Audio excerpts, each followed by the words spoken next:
Assalamualaikum warahmatullahi wabarakatuh. Selamat pagi anak-anak. Bagaimana kabar kalian hari ini? Sudah siap belajar? Yuk, sebelum belajar mari kita berdoa terlebih dahulu. Berdoa mulai. Selesai. Anak-anak, siapa hari ini yang tidak masuk? Masuk semua, pintar sekali. Hari ini kita akan belajar tema 8. Daerah tempat tinggalku. Subtema 3, bangga terhadap daerah tempat tinggalku. Pembelajaran ketiga. Tujuan pembelajaran pada pagi hari ini adalah 1. Memerinci watak setiap tokoh dalam cerita. Kedua, menulis laporan hasil membandingkan watak setiap tokoh pada teks fiksi. Ketiga, menyimpulkan manfaat keberagaman karakteristik individu dalam kehidupan sehari-hari. Keempat, menuliskan manfaat keberagaman karakteristik di sekolah. Kelima, membedakan jenis-jenis pekerjaan. Dan yang keenam, mengelompokkan jenis-jenis pekerjaan. Sebelum belajar, mari kita bernyanyi terlebih dahulu agar lebih semangat ya anak-anak.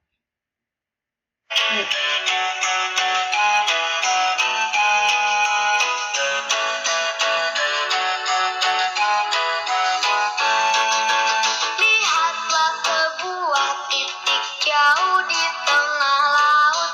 Makin lama makin jelas bentuk rupanya. Itulah kapal api yang sedang berlayar. Asapnya yang putih mengepul di udara. Tadi lagunya berjudul tentang apa ya anak-anak? Lagu tentang kapal api, di mana kalian bisa melihat kapal api. Nah, ada yang rumahnya dekat pantai. Yuk, coba perhatikan gambar. Apa yang ada di dalam gambar? Siapa yang pekerjaannya mencari ikan di laut? Pernahkah kalian membeli ikan di laut? Di mana tempat yang menjadi pusat untuk membeli ikan di laut? Siap belajar ya? Ibu mempunyai sebuah bacaan. Nanti bacaannya ibu kirim dalam bentuk link. Nanti dikirim ke grup WA kalian. Baca berjudul Nelayan dan Ikan Mas. Ibu beri waktu ya anak-anak. Kalian tadi sudah membaca bacaannya? Ibu akan memberi pertanyaan, nanti kalian jawab. Pertanyaan pertama, siapa sajakah tokoh yang ada dalam cerita Nelayan dan Ikan Mas? Yang kedua, bagaimana sifat dari tokoh-tokoh dalam cerita Nelayan dan Ikan Mas? Ketiga, hikmah apa yang dapat kamu petik dari cerita Nelayan dan Ikan Mas? Yang keempat, sikap apakah yang harus kita hindari agar bisa bersyukur atas nikmat? Sudah membaca pertanyaan? Nah, dari pertanyaan tadi yang sudah kalian baca dan dari bacaan yang sudah kalian baca itu tadi ada tokoh cerita, yaitu ada tadi tokohnya adalah kakek, nenek, dan ikan mas. Tokoh cerita itu dibeda-bedakan menjadi 2 ya. Ada tokoh utama dan tokoh tambahan. Selain itu juga ada tokoh protagonis dan antagonis. Tokoh utama adalah tokoh yang penting dalam suatu cerita. Tokoh tambahan adalah tokoh yang tidak penting dalam cerita. Tokoh protagonis adalah tokoh yang memiliki watak yang baik, sedangkan tokoh antagonis adalah tokoh yang perannya tidak sesuai. Nanti ibu akan berikan link LKPD 1, yaitu kalian cari tokoh dalam cerita Nelayan dan Ikan Mas. Kemudian siapa tokoh utamanya, tokoh tambahannya, tokoh protagonisnya, tokoh antagonisnya dengan cara membedakan, membandingkan watak dalam setiap tokoh. Paham ya anak-anak?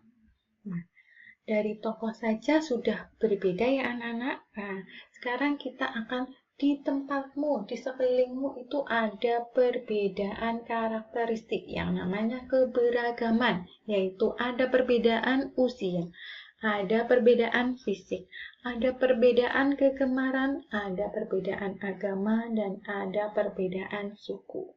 Nah, usianya berbeda, kamu dengan temanmu berbeda, fisiknya berbeda, rambut kamu dengan rambut temanmu berbeda, dan perbedaan-perbedaan yang lain. Nanti, Ibu akan membagikan link LKPD kedua, yaitu tentang bagaimana sikapmu menghadapi perbedaan karakteristik yang ada di sekolah. Yang kedua, apa manfaat dari menghargai perbedaan karakteristik? Sudah paham anak-anak? Selain perbedaan tadi karakteristik, juga ada perbedaan pekerjaan. Perbedaan pekerjaan yang bermacam-macam. Pekerjaan itu merupakan salah satu kegiatan ekonomi. Kegiatan ekonomi adalah kegiatan yang dilakukan manusia untuk memenuhi kebutuhan hidupnya. Di sini Ibu tampilkan ada berbagai macam kegiatan. Ekonomi itu pekerjaan satu, perajin, ada tukang angkot, ada dokter, ada guru, ada petani, dan ada nelayan. Nah, pekerjaan itu ternyata dibedakan menjadi dua anak-anak. Yang pertama, pekerjaan yang menghasilkan barang, yaitu pekerjaan yang menghasilkan suatu barang yang bisa dipergunakan oleh seseorang. Artinya, barang-barang atau benda yang sering kita gunakan dalam kehidupan sehari-hari itu ternyata dibuat oleh orang-orang yang ahli dalam pembuatan barang tersebut. Contoh pekerjaannya, yaitu ada tukang kayu, ada nelayan, ada petani sayur, dan penjahit. Sekarang pekerjaan yang kedua yaitu pekerjaan yang menghasilkan jasa. Artinya suatu pekerjaan yang hasil pekerjaannya bisa dinikmati dan dirasakan oleh orang lain. Ini tidak menghasilkan barang ya anak-anak. Contoh pekerjaannya adalah guru, dokter, polisi, dan tukang potong rambut. Nah, tugas kamu nanti adalah mencatat pekerjaan-pekerjaan yang ditekuni masyarakat di daerah tempat tinggalmu. Kemudian bedakan, kelompokkan jenis pekerjaan yang menghasilkan barang ataupun itu termasuk jenis pekerjaan yang menghasilkan jasa. Misalkan Ibu beri contoh petani, itu termasuk pekerjaan menghasilkan barang atau jasa. Oh, barang. Nanti kamu centang di barang. Paham anak-anak? Nanti kalian catat di buku masing-masing ya. Tadi kita sudah belajar tentang apa ya anak-anak? Oh iya betul. Yang pertama tentang tokoh cerita. Kemudian tentang keberagaman karakteristik. Ada usia, ada kegemaran, ada fisik, dan juga macam-macam pekerjaan. Apa yang sudah kalian pelajari? Apakah ada yang kalian belum paham? Oh, sudah paham semua? Nah, sekarang kita mengerjakan soal evaluasi. Ibu beri waktu, ini linknya, nanti bentuk soalnya seperti itu ya anak-anak. Sudah bisa? Anak-anak, terima kasih kalian telah mengikuti pelajaran dari Ibu. Jangan lupa tetap semangat kalian agar bisa belajar pintar ya anak-anak. Kemudian tetap jaga kesehatan. Terima kasih. Sebelum kita tutup, kita berdoa terlebih dahulu. Berdoa mulai selesai. Terima kasih anak-anak. Wassalamualaikum warahmatullahi wabarakatuh.